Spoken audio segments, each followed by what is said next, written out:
Welcome to the Strong Women's Club, episode number 94. This is the Strong Women's Club, where successful women share their behind-the-scenes stories of how they got to where they are today. Join us. Hi, everybody. This is Edie Berg. Thank you so much for joining me today. And really, it's true. You know, the podcast wouldn't be a show without listeners. So I really appreciate you listening every week. And if you're not subscribed, please go over to iTunes and just hit the subscribe button. And that way you won't need to think about, the show every week and it will just come automatically to your phone or to your computer. And it makes things easier for you. And it helps me a lot as well. Now, today's guest has sort of stumbled onto her next big thing. We'll hear all about how Dana Marlowe has started and is growing Support the Girls and what that does, what that organization does. And at the same time, Dana also has her own business, which is called Accessibility Partners. So we talk about how she formed her own company, why she got into that particular field, Accessibility Partners, and then how Support the Girls came to be and how that's just taken off like wildfire and really has become a huge international success. And she's getting a lot of recognition. So I think you'll find it very interesting to see how this has taken off for her and for the people that she's helping. So now it is my true honor to introduce to you Dana Marlowe.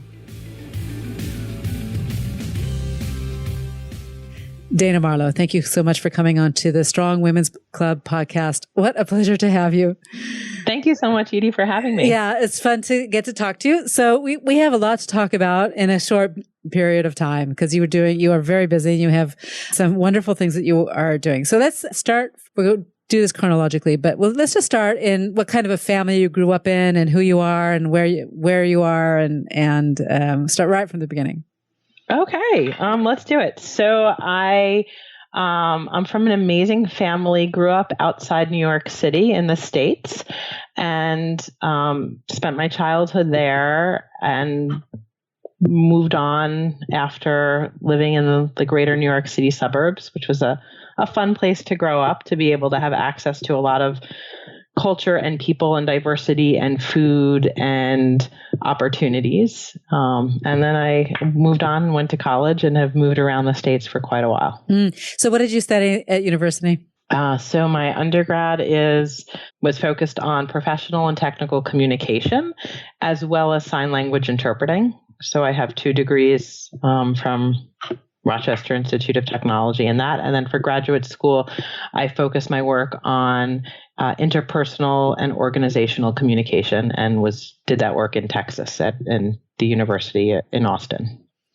That's interesting. So let's go straight into Accessibility Partners, and then we'll go back into how you got to that because your company, Accessibility Partners, which I talk about in the introduction, but is very, very, it's like a direct line from what you studied at university.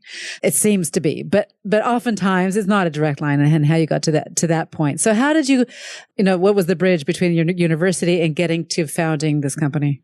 So when I was going for school for sign language interpreting, it's a very specific skill set, right? But I also went for communications because I like the communications and the marketing and the PR. And all I wanted to do was kind of converge the two and find a way to interlace them. But as you said, journeys take, sometimes unpredictable paths, and you don't always get to do exactly what you want, especially right out of college. And so I did learn an enormous amount, though, after school. And I worked in a statewide environmental nonprofit doing marketing and event planning. And I worked at an adult education company, which no longer exists, but it was like if you wanted to take anything from... So it's like night school, but like for salsa dancing, sushi making, psychology, motorcycle riding, like it was like fun. It wasn't necessarily... Motorcycle riding? That's so funny. So, there you are. That's so cool. What a cool photo. Okay. Yeah. So I just shared a photo of me on a motorcycle in front of the state capitol of Texas. That would have been when? 2000, 2001, 2000. So what did you, when you went to college and you were taking these classes and before you got out, what did you imagine that you would be doing with it? So I always love the idea of sign language interpreting, but the mere concept of, and I still enjoy interpreting. Like I still do some musical interpreting for major musical artists. Oh my goodness. I saw that one time. I saw the Roots in Chicago last summer. I have never seen anything as incredible as the sign language people there. There were two, because I mean, they kept switching off because it's really physical. It's every 20 minutes for your body. Yeah. Yeah. You definitely need to. And your mind. It was incredible. I mean, that was, for me, it was stealing the show. I was like in front of these guys doing this interpretation, and I had never even heard of something like that. I mean, it's not just the words. It's not the lyrics. It's the music. It's the music, it's the intonation, it's the concepts, right? Because you're not going word for word, like whether you're interpreting then from Hebrew to English, right? There's concepts, there's phrases that don't translate perfectly, right? Mm-hmm. Whether it's idiomatic or something different, you're going concept for concept. It's a lot of work. It's so much fun. I don't do it regularly. I have to ask you about this. I'm sorry. I have to. I want to understand this. So, do you prepare? Like, do you have to listen to the music a lot ahead of time? Like, do you know it? What really, as if you were playing, as if you were a musician, and you do? Well, so I'm not a musician, but yeah, it's. So when I prepare, I am doing an exhaustive amount of research. And for any other professional sign language interpreter, again, for anybody listening to this, I am actually not a regular professional interpreter anymore. But sometimes I know this is a very engaging subject. I'm sorry. It's well off track, but I got excited. No. I've interpreted for Billy Joel several times, for Sarah McLachlan, for 5 Seconds of Summer, for a whole host of other musical groups. And it's a lot of work. You're studying the lyrics, the intention of the songs. You're also looking up if they're on tour, let's say during a set, a spring tour or summer tour. I'm looking up what are the top 75 songs based on setlist.com that they're playing. What order are they playing them in? What kind of banter are they doing that you can catch on YouTube at the major stadium concert so that you can be prepared. Oh yeah. I don't just walk in and I'm like, okay, hi, I'm here, ready to work. And wing it. Yeah. Wow. Yeah. I mean, for all interpreters, I can wing it, right? You get put there, that situation arises where you're asked to interpret and you weren't prepared but you are professionally prepared to kind of quote wing it, but you're not going to be doing the same equivalent level of interpretation as if you had extensive preparation and prep work behind it. So Accessibility Partners, I was able, after all of those years of work, to tie in my passion for disability advocacy, which I feel very strongly about and have for over 2 decades, along with making technology usable for everyone. So Accessibility Partners' focus is working with corporations or federal agencies or academic institutions to make their websites, their software applications, their mobile apps, their PDF documents usable for somebody who's blind or deaf or has a mobility disability. And so it's been nice to be able to kind of combine those So interests. Is that law now? In Israel, that's law. The websites, it's law, right? Here, all the websites, not all the websites, I guess maybe they have to have a certain size of the website before they make you have accessibility. We have laws is the answer to that. We definitely, in the U.S., we have laws. There are procurement laws for the government. So on one side, we have federal procurement laws. So if you're selling any product or service to the U.S. government or any organization receiving government funds, so whether it's a state or a municipality or a nonprofit receiving federally funded grants, they have to make their technology accessible for people with disabilities. Likewise, we have the Americans with Disabilities Act that was signed 26 years ago. And that's a very robust law that has a lot of elements and components. And the Department of Justice several years ago started including and embedding more on the websites. On the internet. So, okay, I wanted to ask you a couple of things. Like I'm looking at your Accessibility Partners website right now, and I'm thinking to myself, I'm going to ask you a funny question. Is this website accessible though? Except my website? Like, yeah. Is it like? Yeah. So.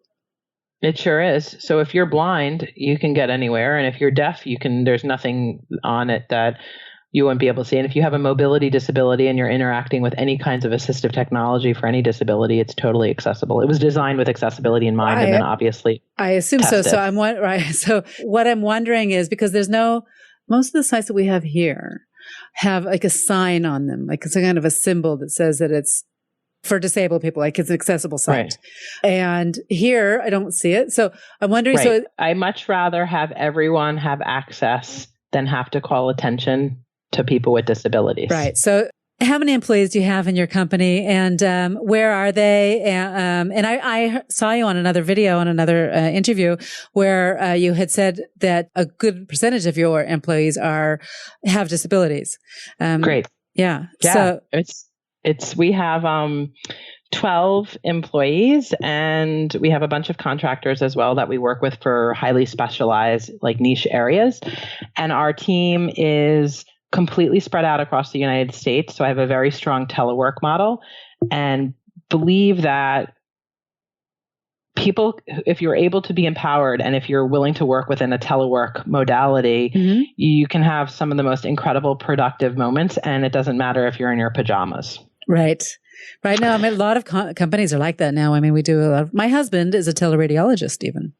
Oh, wow. So he does radiology he also does procedures. He's an interventional radiologist, but he does from Israel. He does a lot of the emergency rooms in Eastern United States. Wow. Yeah. Is that cool? It's awesome. I mean, like that's a great example of how global our workforce can be, but also how global our communities in general can be, and brings together so many different walks of life and people, rather than saying everybody has to be co-located in one space in one city, because you're also then doing yourself an injustice of not being able to tap into the best potential workforce because you're limited to a geographic location. Now, this doesn't work for all industries and all companies. Certainly retail and food and travel and tourism have to be you have to all be working in the same location for obvious reasons. But for a lot of companies and industries and professions, it's fantastic to be able to have that flexibility to hire the top talent from anywhere in the world, if applicable, or anywhere in the US, for my example. We do have our team in the US. We do have a lot of federal contracts and security contracts that require our team be US based. So that's easy enough to appeal to. And so our teams I'm in the Washington, D.C. area, and our team is in Connecticut and Nebraska and Pennsylvania and North Carolina and Arizona and Illinois and Florida. And so they're everywhere. Yeah. And it's so cool. I love that. Yeah. And 85% of our team are people with disabilities, myself included. I didn't know that. Can I ask you about your disability? No? Sure. You can. I actually don't usually talk about it. You might be the first interview where I mentioned it ever, but I think it's important to share. So about 2.5 years ago, I started having I've worn glasses for helping my long distance vision mm-hmm. Since I was about 12, 13. Mm-hmm.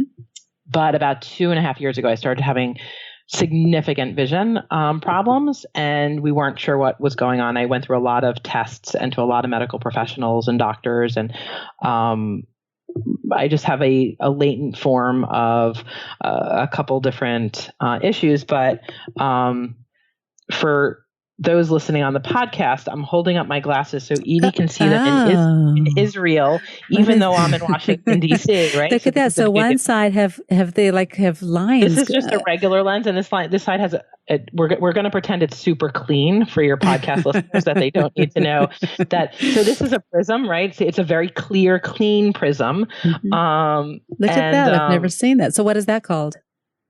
It's a little plastic prism. It could be ground into my glasses as well. But right around here, and for, again, anybody playing along at home or on your car or on your phone, I moved my chair about 2 yards away, maybe. Right? I guess I was going to say about 4 feet away. I can see you. If you were to hold up numbers, I'd have to be super, super squinty.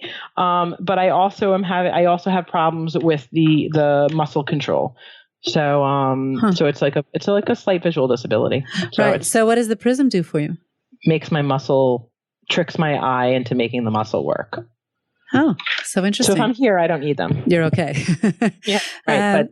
But I'm not driving a car from 1 feet away. Right. So. Okay, so let's keep going along in our chronological line here. So lately, I don't know exactly what actually, when are we talking about? So you've had Accessibility Partners. How long has that company been alive for? 8 years this month. Oh, okay, 8 years. So, and that's, you do full time, right? So that's your full time. Like 60 hours a week.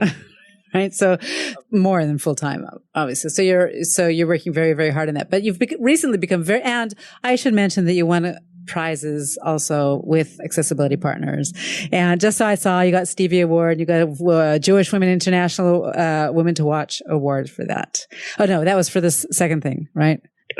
People have been very kind and generous. I think there's a lot of other people out there doing great work, but yeah, no, I mean, of course, this is the kind of stuff that makes my mom happy. Hold on, and no, I think it's good to mention because, I look at that. There it is. Well, there's a host all of them. Yeah. All your awards. Okay. Yeah, that's very nice. So, I think you can be proud of them. And it's also, it's good to boast, not boast, but talk about them because it is inspiring. And we are doing work for, not to get the recognition, but to help people. And it's good to be recognized because then other people are inspired to help other people.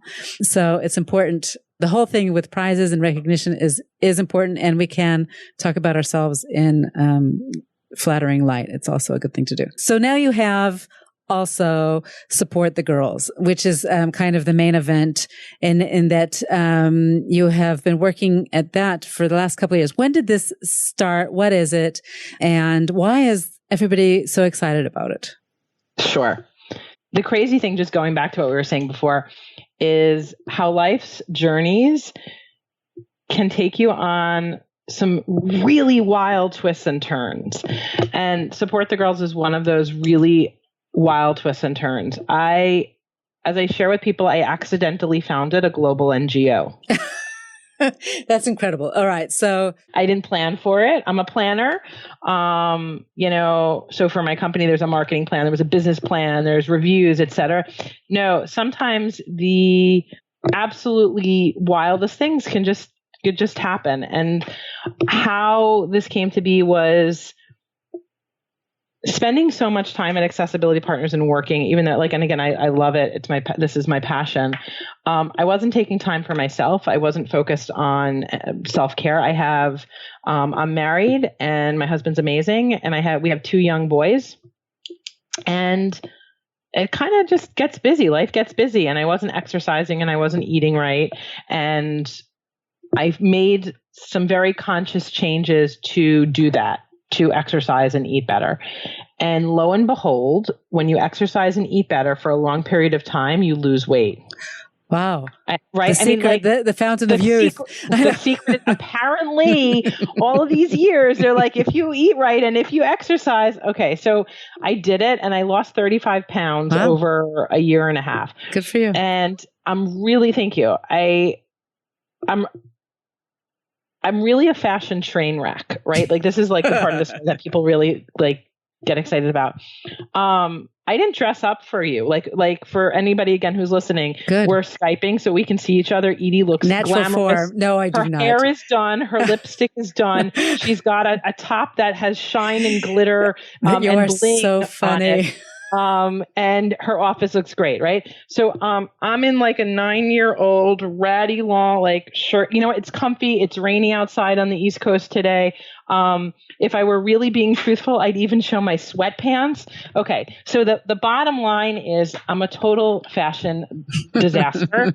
And I don't know, again, when people say you're a fashion mess, I'm like, yeah, it's really true. And the best thing I can tell you is my employee, my mom, my childhood best friend, and one of my adult good friends all got together and nominated me for a TV show that used to be on the States on TV. I'm sure it was syndicated abroad as well, called What Not to Wear. Oh, yes. Yes. In fact, they were here. They're 2 English women.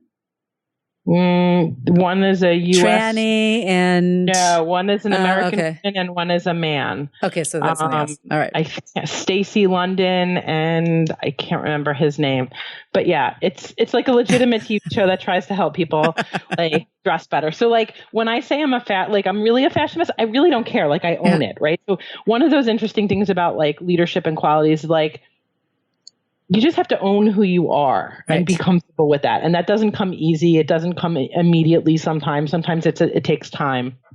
And so professionally, I'm always in a suit and I dress just like thousands of other DC looking lawyers, except I'm not.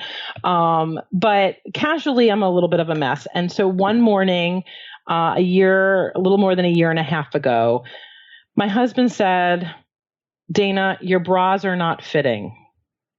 They're not fitting in any direction, this way, that way. And he said, I know you're not going to go shopping for new clothes. Your mom, your aunt, your good friends have all asked to take you out shopping. I know you're not going shopping for clothes, but do me a favor, cancel your meetings today. You have to go to the store and get properly fitted for a new bra.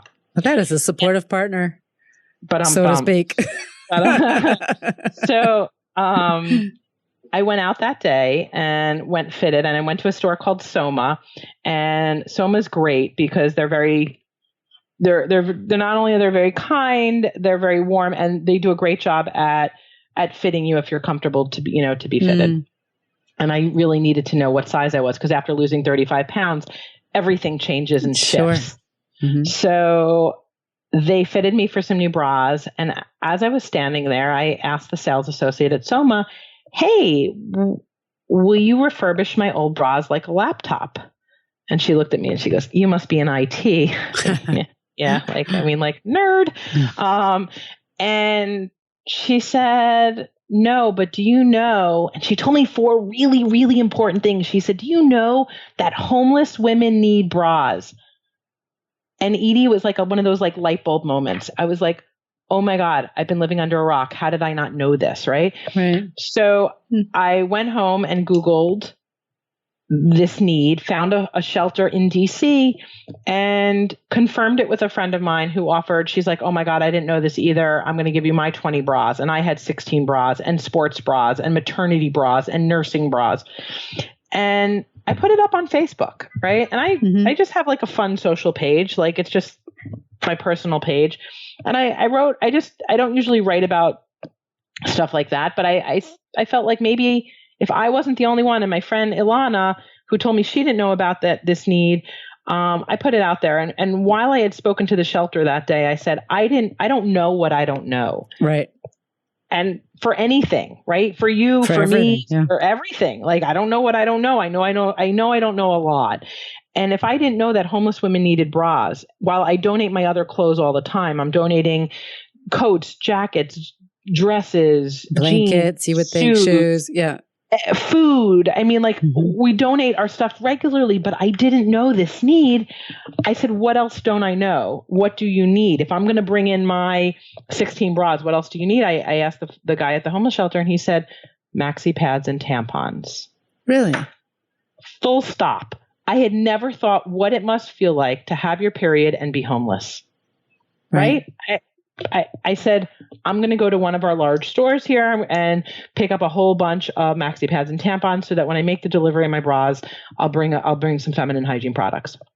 So I put it up on Facebook and it exploded. I mean, and I couldn't keep up with everyone who had shared it and who was saying, I want to send you my stuff. I have bras. I didn't know I could donate. I've just been shoving my bras to the back of the drawer. Absolutely. Because it's quite even the opposite. You would think it's kind of like, who would want to get a bra, right? I mean, you don't really think it all the way through. Exactly. And so and a lot of places don't want undergarments, right? Which you think of as like, perhaps underwear, but you're not thinking but bras. But there's not a lot of difference in donating a sports bra versus donating like a tank top or a camisole. Sure. So I said, I'll do a collection for 2 weeks. Yeah, cute. I know. Boy, was I wrong. I mean, have I ever been so wrong in my life, right? So it's amazing how life takes turns, unexpected turns. Just like that. Yeah. And so I realized I couldn't keep up with all of the Facebook shares from the friends of friends, the family. Like it was unbelievable. And I realized I had a legal pad that I was tracking down all the names and the cities of people who wanted to donate and who I had to reach out to. And I thought, wouldn't it be easier to like aggregate all the information and bring everybody to one site rather than me trying to follow my friend Amy's friend Jennifer's mother, Susan, shared it on her page and she's got 26 people interested. Like I couldn't keep up. Yep. So I called the organization with the double entendre, Support the Girls. Right. And so what a great name. Yeah. What a great name. You just thought of that? There may have been a glass of wine involved. But then we just had to tell everybody to come to the Facebook page to support the girls and women. And I expanded the drive because what happened was, I told somebody about it. We're going to do this at my office. We're going to do this amongst my friends. And like one thing led to another. And so the first donation was end of October, very, very, very end of October, 2015. Okay. So a year and a half ago, whatever that is.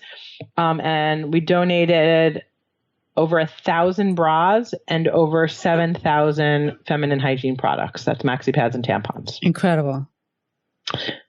And then I thought I was done, right?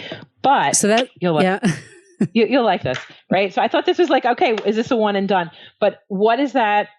What is that biblical phrase, right? Not just like the tikkun olam, but like I'm not obligated to complete the work, but neither can you desist from it. Okay. It's a Jewish expression or saying or something that I don't know. So but okay. It's and by me making the donation, I wound up speaking with several of the women who were receiving the bras, and they told me their personal stories. And when you hear that there's women out there that are wearing the same bra for 8 or 9 years and they're living on the streets, or that there's women that are keeping their breasts up with a belt, like old men's belts. And now, again, for some people, wearing a bra is a choice. For some people, not wearing a bra can lead to back pain or shoulder discomfort or not have your clothes lay right. And so for these women, they have said, like, I don't have money to spend on new bras. It's not the highest priority in my life. I'm worried about shelter and food. And it would be so nice. Thank you. This new bra, like what this means to me. And they were like, all I wanted for the last 8 years is like a leopard colored bra, like a leopard cheetah something print nice, kind of bra, and I started speaking to more and more women in need and the stories that they shared about having their period and living on the streets or living in having to beg for tampons in restaurants and casinos and under bridges in big cities. And I was like, you know what? I don't know what Support the Girls, where this is going, but I'm not obligated to figure it out entirely. I'm not here to create policy, but nor can I turn my back on it, nor can I desist from it. And so that's where then I buckle down and we got a web. My husband, who's amazing, put a fast website together because once the media picked up the story, it just kind of exploded. And we then got a great company, Being Creative, who put together our website that you see now at isupportthegirls.org. And they added to it. And it's a lot of people volunteering behind the scenes. And so one of the biggest things that we started to see was people saying, I want to do this in my town. So rather than me in the DC area be the centralized warehouse, I realized, what if we can empower women in their communities to collect locally bras and menstrual products and then distribute locally to the women in need, thereby empowering the women who are experiencing homelessness in their cities. So with folks that are way smarter than me, we put together the infrastructure to build out what is now our affiliate network. We have 46 affiliates from Support the Girls Australia, all over Australia, to Support the Girls Chicago, Support the Girls Cleveland, Detroit, South Florida, Phoenix, Arizona, up and down the eastern seaboard, in Thailand, in Pakistan, in Canada. Wow. And so, and we support all of these women who are now leading this initiative, this movement in their communities to help women who need these items. Wild. Very well done. When do you do this? So work-life balance is a little bit of a struggle. My mom is convinced that I don't sleep, so she's constantly checking up on me. Oh, no, really? I hate that. No, like on Facebook. You're like so good about it, but I hate it when my mom checks up on me. Like, what am I eating? And what... I appreciate her love and her support and her care.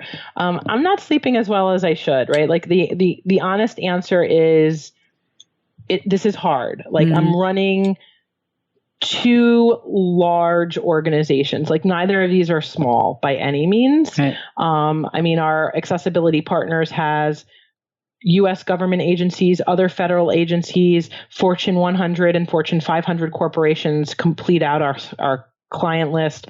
We're busy and Support the Girls being a global nonprofit.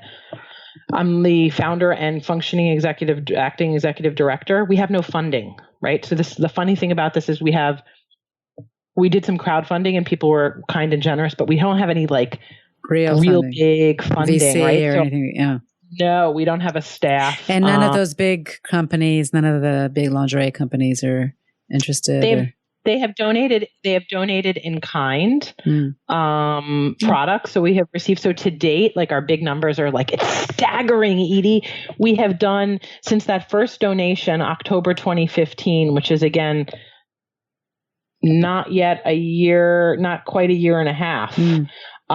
We have now donated over 95,000 bras and 525,000 menstrual hygiene products to over 200 plus charities for homeless shelters, domestic violence centers, refugee and asylum organizations, including the United Nations High Commission on Refugees, Nightlight International that helps victims of sex trafficking, significantly low-income public schools in the U.S., where girls are not going to school when they have their period because they don't have any other clothes to change into. In Chicago, we've been partnering with the Chicago Department of Public Health and the U.S. Centers for Disease Control to try and support that because of a huge donation from an organic tampon company called Lola. I know Lola. I know her very well. Jordana Kier, she was on my program. Was she really? Yeah, she was. Okay. She was on the program. Yeah, she's great. They're both great. Yeah, Jordana and Alex are amazing. Yeah, they're amazing. So, so we've under their Lola Gives Back campaign, we have received thousands, tens of thousands, hundreds of thousands of tampons and are trying to make that shift for folks in need. And so, yeah, it's ridiculous. Like, because this is, again, it's only a year and a half. And my kids totally get it, right? So my kids, I have these 2 boys who are 8 and 5. And they know all about bras and maxi pads and tampons. Why not? And I think, why not? But normalizing a topic that's traditionally taboo starts with young kids. I totally agree. I already mentioned this on the podcast once because I had a woman who is a sex therapist on the show, and I have 4 children, 3 boys and a girl. And my youngest now is 16 tomorrow. And my house is like, I talk about condoms, like that's why I said to her, like, would you like some mac and cheese and a condom? Would you like some this? like this is, so when you're talking about normalizing things that stuff is happening. So we have to talk about it. Right. Totally. So it's good. And